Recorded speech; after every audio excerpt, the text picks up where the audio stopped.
Një edukatore në një kopësht privat në Tiranë është arrestuar pasi dyshohet se ka ushtruar dhunë fizike ndaj një fëmije 2 vjeçar. Në pranga është vënë 32 vjeçaria Brunilda Haxhiu, edukatore në kopshtin Lala në rrugën Aleksandër Mysiu në zonën e Ish Kino Studios. Sipas burimeve, denoncimi është bërë nga babai i të miturit, i cili ka vënë re shenja dhune në fytyrën e fëmijës.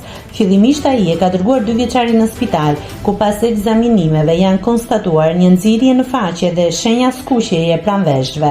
Gjatë marrjes në pyetje nga autoritetet, 32 vjeçaria dyshohet se ka pranuar se e ka goditur fëmijën me shpull, duke pretenduar se ai nuk po flinte dhe se nuk ishte duruar situatën. Ndërkohë, sipas hetimeve paraprake, edhe pamjet e kamerave të sigurisë në ambientet e kopshtit kanë evidentuar dyshimet për ushtrim dhune fizike ndaj të miturit. Policia vijon hetimet për dokumentimin e plotë ngjarjes, ndërsa materialet procedurale janë referuar prokurorisë për veprime të mëtejshme. Nëse klikoni mbi butonin subscribe, do t'ju shfaqen të gjitha publikimet tona. Ju ftoj t'i bëni subscribe kanalit, të pëlqeni videot dhe të lini komentin tuaj.